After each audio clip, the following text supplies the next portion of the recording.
बहुत बहुत स्वागत है आप सभी का एक बार फिर से शिक्षक शिक्षा यूट्यूब चैनल पे। और आज के इस क्लास में हम लोग बीपीएससी पीआरटी प्रिपरेशन को कंटिन्यू करेंगे। आज का हमारा सेक्शन होगा ज्योग्राफी का। ज्योग्राफी के ऊपर 2 क्लासेस पहले ही आ चुके हैं, आज हमारा तीसरा क्लास होगा और शुरुआत करेंगे हम लोग क्वेश्चन नंबर 61 से। तो क्वेश्चन नंबर 61 ये रहा आपके स्क्रीन पर। पंजाब में भूमि निम्नीकरण का मुख्य कारण क्या है? ऑप्शंस हैं वनोन्मूलन, गहन खेती, अति पशुचारण, अत्यधिक सिंचाई या फिर 5वां ऑप्शन। तो पंजाब में भूमि निम्नीकरण का अधिक सिंचाई मुख्य कारण है। ठीक है, अत्यधिक सिंचाई के कारण यह परिस्थिति पैदा हुई है। अगला सवाल है क्वार्टजाइट बिहार के किस जिले में पाया जाता है? क्वार्टजाइट एक चट्टान है और यह किस जिले में पाया जाता है बिहार के अंदर, ये बताना है। तो इसका सही आंसर है मुंगेर। मुंगेर जिले में क्वार्टजाइट की चट्टान पाई जाती है। भारत की सबसे बड़ी नदी घाटी परियोजना कौन सी है? ऑप्शंस हैं भाखड़ा नांगल परियोजना, हीराकुंड परियोजना, दामोदर घाटी परियोजना, तुंगभद्रा परियोजना या फिर 5वां ऑप्शन। तो देखिए, भारत की सबसे बड़ी नदी घाटी परियोजना, आसान सा सवाल है, लगभग सारे कैंडिडेट्स को पता होगा। भाखड़ा नांगल परियोजना भारत की सबसे बड़ी नदी घाटी परियोजना है। अगला सवाल है भारत में पहली सूती मिल की स्थापना कहाँ हुई थी? फर्स्ट कॉटन मिल, इसकी स्थापना कहाँ हुई थी? कोलकाता, मुंबई, सूरत, मद्रास या फिर 5वां ऑप्शन। इसका सही आंसर है ऑप्शन नंबर 2 मुंबई। इसके संदर्भ में एक नोट है, आधुनिक पहली सूती मिल की स्थापना 1818 ईस्वी में कोलकाता के निकट फोर्ट ग्लास्टर नामक स्थान पर की गई, लेकिन यह मिल कुछ समय के बाद बंद हो गई, इसलिए इसको पहली मिल की मान्यता नहीं प्रदान की गई है, क्योंकि कुछ ही समय तक चली, उसके बाद फिर बंद हो गई। पहली सफल मिल मुंबई में 1854 ईस्वी में काबस जी नाना भाई डाबर ने लगाई थी, जो काफ़ी लंबे समय तक चली, तो इसे पहली मिल का दर्जा मिल गया। ठीक है, इस चीज़ को यहाँ पर कंक्लूड कर दिया गया है। नेक्स्ट क्वेश्चन है बिहार की सबसे पुरानी और पहली, सबसे पुरानी भी और पहली नदी घाटी परियोजना कौन सी है? सोन, गंडक, बागमती, कोसी। यहाँ पर सही ऑप्शन है ऑप्शन नंबर 1 सोन नदी घाटी परियोजना। सोन नदी घाटी परियोजना बिहार की सबसे पुरानी और सबसे पहली नदी घाटी परियोजना है।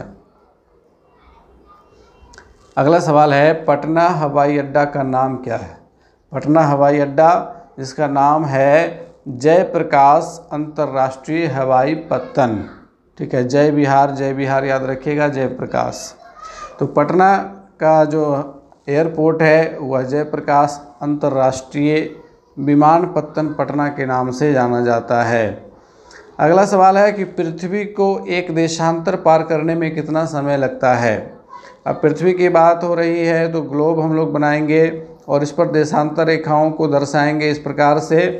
तो एक देशांतर से दूसरे देशांतर तक चलने में पृथ्वी को कितना टाइम लगता है? पृथ्वी अपने अक्ष पर घूमती है, ये सारी काल्पनिक रेखाएं हैं। ठीक है, तो एक देशांतर से दूसरे देशांतर तक पहुंचने में पृथ्वी को 4 मिनट का टाइम लगता है। ठीक है, 4 मिनट का समय लगता है।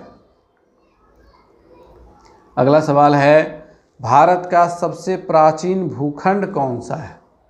ऑप्शन है प्रायद्वीपीय पठार, दूसरा है विशाल मैदान, तीसरा है उत्तर का पर्वतीय भाग, चौथा है तटीय भाग।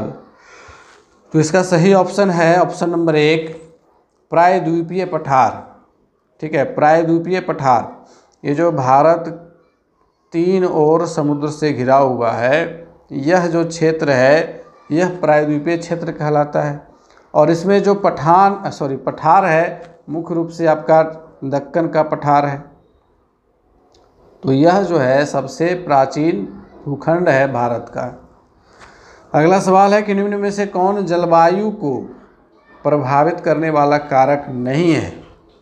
अक्षांश जलवायु को प्रभावित करती है, पवन की दिशा भी जलवायु को प्रभावित करती है, पवन की दिशा के आधार पर ही मानसून को हम लोग निर्धारित करते हैं।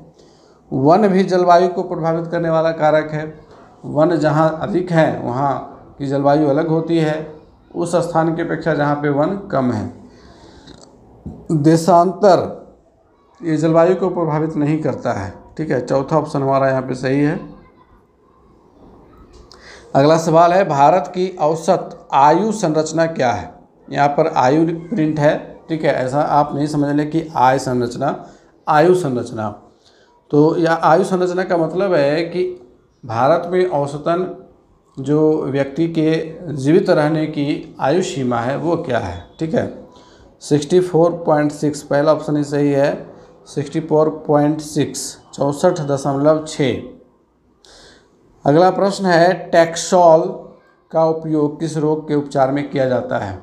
देखिए, टैक्सोल जो है एक पौधे से प्राप्त किया जाता है और उस पौधे का नाम है यव, हिमालयन यव।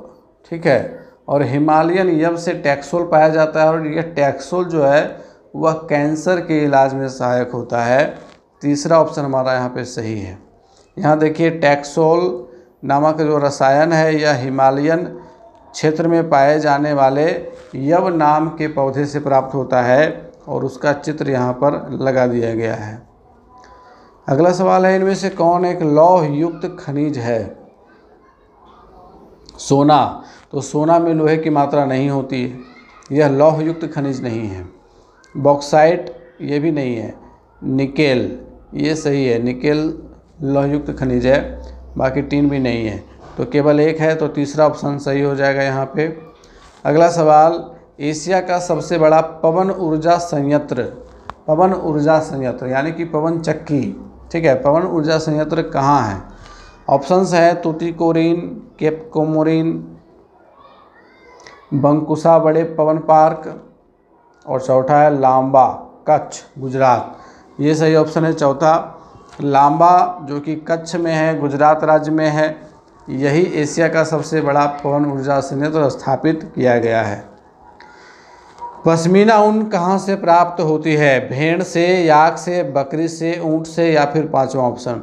तो देखिए, पश्मीना की जो ऊन होती है यह सबसे अच्छी ऊन मानी जाती है और जम्मू कश्मीर या कहें कि लद्दाख क्षेत्र में बकरी पालन के द्वारा एक विशेष प्रकार की बकरी से ही पश्मीना ऊन प्राप्त की जाती है। ये देखिए, इस बकरी का चित्र। पश्मीना ऊन एक विशेष नस्ल की बकरियों के बालों से तैयार किया जाता है जो बहुत ही नरम, मुलायम और अत्यधिक गर्मी प्रदान करता है। ये बकरियां कश्मीर के उच्च पर्वतीय क्षेत्रों में गुर्जरों द्वारा पाली जाती हैं। अच्छा, इसमें एक क्वेश्चन रहेगा कि इन बकरियों का नाम क्या है। साइंस वाले क्लास में इसका जिक्र किया गया है। ठीक है, क्योंकि साइंस में भी एक चैप्टर में, रेसे वाले चैप्टर में इसका जिक्र है, तो वहाँ भी ये सवाल बन गया था। और यहाँ पर ये आप लोगों को कमेंट करके बताना है कि इस बकरी का नाम क्या है। चलिए अगला सवाल लेंगे, कोसी नदी घाटी परियोजना का आरंभ कब हुआ था। तो कोसी नदी घाटी परियोजना 1954 में, 1954 में, आज़ादी से 7 साल के बाद 1954 में कोसी नदी घाटी परियोजना का प्रारंभ हुआ था। अगला सवाल, भारतीय मानक समय ग्रीनविच स्टैंडर्ड टाइम से कितना आगे है। जो आपका मानक समय है ग्रीनविच स्टैंडर्ड टाइम का, वहाँ से भारत का जो समय है वो कितना आगे है। 5.5 घंटे आगे है। ठीक है, 5.5 घंटा आगे है, 5 घंटा 30 मिनट। अगर हम लोग घंटा मिनट में लिखेंगे तो 5 घंटा 30 मिनट इसका सही लिखने का प्रारूप होगा। ठीक है, यहाँ 5.5 लिख दिया गया, इसको 5.5 घंटा पढ़ा जाएगा, तो 5 घंटा 30 मिनट आगे है। अगला सवाल लेते हैं कि भारत का सबसे दक्षिणी बिंदु क्या है। सबसे दक्षिणी बिंदु, southern most point of India, Indira point, southern point of India, Kanyakumari, Malabar.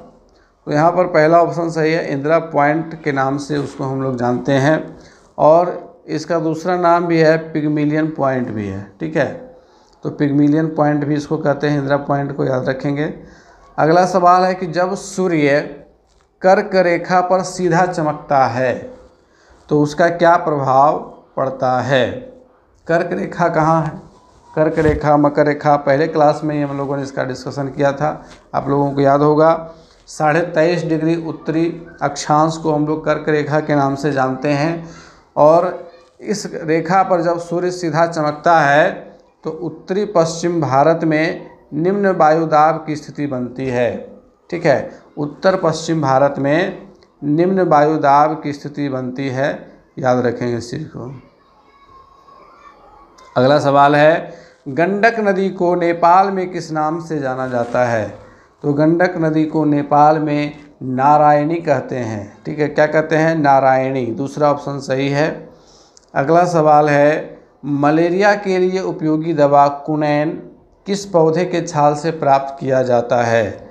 अब देखिए, इसके ऊपर हम लोगों ने साइंस के क्लास में बहुत बार डिस्कशन किया हुआ है मलेरिया के संदर्भ में। और यहाँ कुनैन जो है यह सिनकोना के छाल से प्राप्त किया जाता है। तीसरा ऑप्शन हमारा यहाँ पे सही है। अगला प्रश्न है कि भारत का सर्वाधिक लौह उत्पादक राज्य कौन सा है? तो भारत में सबसे अधिक लौह का उत्पादन यानी कि लोहे के अयस्क का उत्पादन कर्नाटक में होता है। चौथा ऑप्शन यहाँ पर सही है। अगला प्रश्न है, प्राकृतिक गैस किस खनिज के साथ पाया जाता है? तो देखिए, प्राकृतिक गैस जो है वो हमेशा पेट्रोलियम के साथ ही मिलता है, ठीक है। जहाँ जहाँ पेट्रोलियम का भंडार मिलता है वहीं वहीं प्राकृतिक गैस का भी भंडार पाया जाता है। अगला प्रश्न है कि भारत में सबसे पहले स्थापित लौह इस्पात कंपनी निम्न में से कौन है? सबसे पहला लौह इस्पात कंपनी, तो देखिए सबसे पहला लौह इस्पात कंपनी आपका टाटा स्टील फैक्ट्री है। टाटा लौह इस्पात कंपनी, टिस्को के नाम से भी जाना जाता है ये, ठीक है। और इसकी स्थापना किसने की थी? इसकी स्थापना जमशेद जी टाटा ने 26 अगस्त 1907 ईस्वी को जमशेदपुर झारखंड में की थी। चलिए अगला सवाल लेंगे, बिहार में नहरों द्वारा सर्वाधिक सिंचाई किस जिले में होती है? नहरों के द्वारा सबसे अधिक सिंचाई किस जिले में होती है? तो वह जिला आपका है रोहतास। पहला ऑप्शन ही सही है, यहाँ पे रोहतास वह जिला है। अगला प्रश्न है, बिहार में रेल परिवहन का आरंभ कब से माना जाता है? ठीक है, एक भारत का भी याद रख लेना है कि भारत में रेल परिवहन कब से शुरू हुआ था। आप कमेंट करके इसको आंसर दीजिएगा कि भारत में रेल परिवहन कब प्रारंभ हुआ था। और चूँकि भारत में रेल परिवहन लगभग सभी लोगों को पता है, इसलिए मैंने यहाँ भारत को हटा करके बिहार कर दिया कि बिहार में रेल परिवहन कब प्रारंभ हुआ था। और आपके एससीईआरटी के बुक में है, इसीलिए इस टॉपिक को लिया गया है, ठीक है। तो यहाँ पर सही आंसर आपका ऑप्शन नंबर 2 है, 1860 ईस्वी। 1860 ईस्वी में बिहार में रेल परिवहन का आरंभ माना गया है, ठीक है। अगला सवाल है, भारत एवं चीन की सीमा रेखा किस नाम से जानी जाती है? ठीक है, भारत एवं चीन की सीमा रेखा, तो देखिए भारत के इसके पड़ोसी देशों के साथ लगने वाली सीमाओं को भी याद रखना है, क्योंकि ये भी ज्योग्राफी के अंदर एक इम्पॉर्टेंट टॉपिक है, ठीक है। तो यहाँ पर भारत और चीन की जब बात करेंगे तो मैकमोहन याद रखिएगा, मैकमोहन रेखा भारत और चीन की सीमा रेखा के है। और इसका नामकरण मैकमोहन ने ही किया था, जो कि एक अंग्रेज़ थे। और यहाँ पर कुछ इम्पोर्टेंट जो बाउंड्रीज हैं, जैसे red Cliff line, Durand line, नियंत्रण रेखा, वास्तविक नियंत्रण रेखा, वो किस देश के साथ सीमा भारत की लगती है, यहाँ पर इसको नोट कर लेंगे आप। रेड क्लिफ रेखा जो है भारत पाकिस्तान और भारत बांग्लादेश की सीमा रेखा को कहते हैं। भारत अफगानिस्तान की सीमा रेखा को डूरंड रेखा के नाम से जानते हैं। Line of control Bharat Pakistan के बीच है और line of actual control Bharat चीन के बीच है, ठीक है। चलिए नेक्स्ट क्वेश्चन की ओर बढ़ते हैं। गिलगिट गॉर्ज का निर्माण कौन सी नदी करती है? गिलगिट गॉर्ज का निर्माण सिंधु नदी करती है। तीसरा ऑप्शन सही है। देखिए, लद्दाख में सिंधु नदी जो है यह गिलगिट गॉर्ज का निर्माण करती है। अगला सवाल है, भारत में दक्षिण पश्चिम मानसून का आगमन कब से होता है? तो भारत में अमूमन 1 जून को दक्षिण पश्चिम मानसून आ जाता है और अमूमन ये केरल के आसपास तट से टकराता है, ठीक है। तो 1 जून सही ऑप्शन हो जाएगा। अगला सवाल है, आपदा प्रबंधन के प्रमुख घटक हैं। पहला ऑप्शन है आपदा के पूर्व वैयक्तिक स्तर पर तैयारी करना। ये गलत है कि वैयक्तिक स्तर पर हम तैयारी करेंगे तो आपदा से हम लोग पार नहीं पा सकते हैं। आपदा के पूर्व सामुदायिक स्तर पर तैयारी करना, ये सही ऑप्शन है। सामुदायिक स्तर पर तैयारी जरूरी है, क्योंकि आपदा से लड़ाई किसी एक व्यक्ति की जिम्मेदारी नहीं है, किसी एक व्यक्ति के वश में भी नहीं है। इसके लिए हमें सामुदायिक स्तर पर तैयारी करनी होती है, जिसमें समुदाय के लोग शामिल होते हैं और अलग अलग टीम बना करके उनका अलग अलग कार्य क्षेत्र दिया जाता है। ठीक है, तो आपदा के पूर्व सामुदायिक स्तर पर तैयारी करना ये प्रमुख घटक है इसका। रोकथाम के लिए दूसरों पर निर्भर रहना ये भी गलत है। हम दूसरों पर निर्भर रह करके अपनी भलाई नहीं कर सकते हैं। आपदा के संबंध में जानकारी नहीं रखना ये तो बिल्कुल गलत चीज़ है। तो यहाँ पे हमारा दूसरा ऑप्शन सही है। अगला सवाल है, और ये आज के क्लास का आखिरी सवाल है, चिपको आंदोलन कब चलाया गया था? बहुत ही आसान सा सवाल और बहुत बार पूछा जाने वाला सवाल है। चिपको 72 में, ठीक है, चिपको 1972 में चलाया गया था। पहला ऑप्शन ही सही है यहाँ पे। देखिए, चिपको आंदोलन की शुरुआत 1972 ईस्वी में उत्तर प्रदेश, अब उत्तराखंड हो गया है। 1972 में तो उत्तर प्रदेश था, लेकिन अभी वर्तमान समय में वो उत्तराखंड में चला गया है। ठीक है, टिहरी गढ़वाल जिला, टिहरी गढ़वाल जिला जो है अब उत्तराखंड में है, पहले उत्तर प्रदेश में था। सुंदरलाल बहुगुणा के नेतृत्व में इसकी शुरुआत हुई थी। इसमें जो भी लोग होते थे वो पेड़ से लिपट जाते थे और कहते थे कि अगर तुम्हें पेड़ को काटना है तो पहले मुझे काटना पड़ेगा। तो ये बहुत बड़ा एक आंदोलन हुआ वृक्ष बचाने के संदर्भ में, और इसे इतिहास में हमेशा हमेशा के लिए याद रखा जाएगा। तो आज का क्लास यहीं पे हमारा होता है संपन्न। क्लास कैसा लगा है कमेंट करके ज़रूर बताइएगा। अपने अधिक से अधिक साथियों तक ज़रूर शेयर कीजिएगा ताकि उन सभी को इसका बेनिफिट मिल सके। और चैनल पर नए तो सब्सक्राइब कर लीजिएगा ताकि आने वाले सभी क्लासेस के नोटिफिकेशन आपको मिल सके और आप उनका बेनिफिट ले सकें। मिलते हैं अगले क्लास में, तब तक के लिए गुड बाय, टेक केयर।